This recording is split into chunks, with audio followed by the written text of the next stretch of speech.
Good day! It's another edition of our Abba's House Nuggets. Always a pleasure. If it's your first time, remember to like, share, subscribe, put on your post notifications so that you can receive these messages every single time. We've been in the life of Joseph. We started in Genesis chapter 37. Now we are on Genesis chapter 41. And today we're looking from verse 39 down to about verse 45. There comes a time and a point in your life when all that you have gone through eventually pays off. You know, Joseph was consistent. He was a leader and he displayed a strategic mind.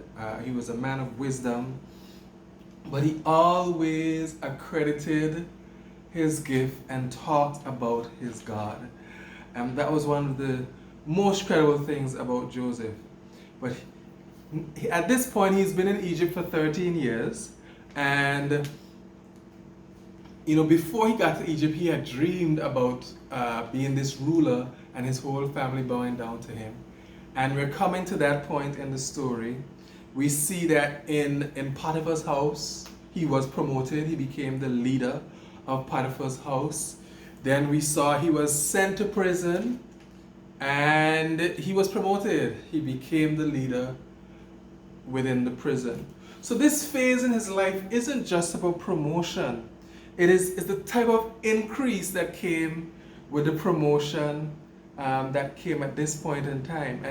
And it's so interesting that it happened so suddenly. The same day. He was in prison. He got called from prison, he comes before the king, and I would imagine that within the hour, he was made ruler of this powerful nation. And not only was he made ruler, he got everything that came with that increase. He got the ring, the robe, and the gold chain, which are all signs of power, honor, and rank. And I think that something that is very important to highlight is that Pharaoh said, I am Pharaoh, but nothing is going to happen in this kingdom unless you say so, Joseph. And somebody's been going through some stuff. You're watching this video and you've been going through and going through and going through. But there's going to come a point in time when, if you've been consistent and true to yourself, and that's one of the things I always say in my household, you have to know who you are. You've got to stand for who you are in God. And not because of how other people behave or how other people treat you, means that you got to change who you are. And I believe that it's because of Joseph's consistency and his commitment to God that the same God was able to promote him. And that's something else that I want to add in. It was difficult for me this morning to make this a short message because there's so many things in this promotion that was interesting, because it might appear that it is Pharaoh that is promoting Joseph, but it's actually God, and Joseph attributed it to God every single time. When the butler and the cook came, he said, is it not God that interprets dreams? When he comes before Pharaoh, he tells Pharaoh, God can give you the interpretation. And then Pharaoh recognizes there is no other man in my kingdom that has the Spirit of God like this man.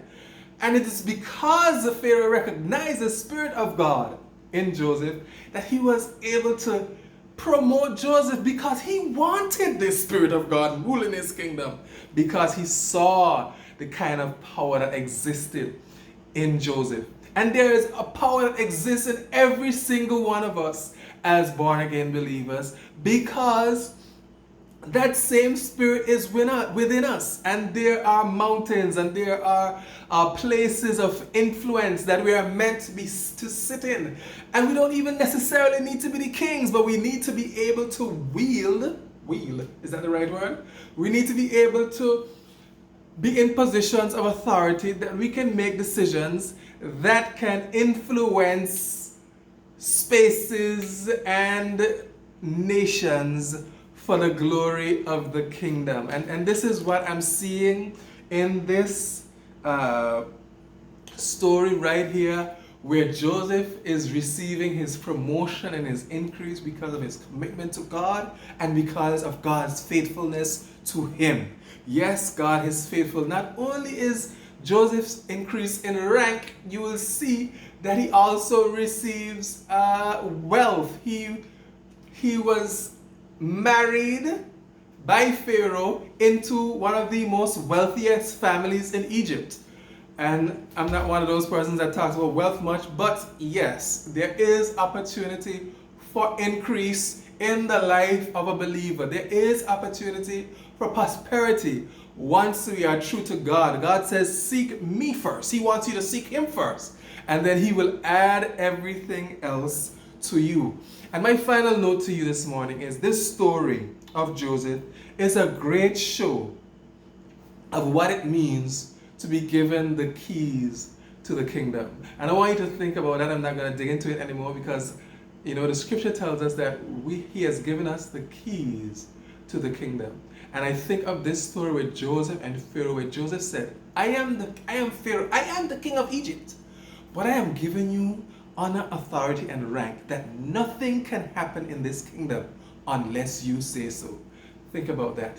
I hope this was a blessing to you. Go do. Go give. Be blessed.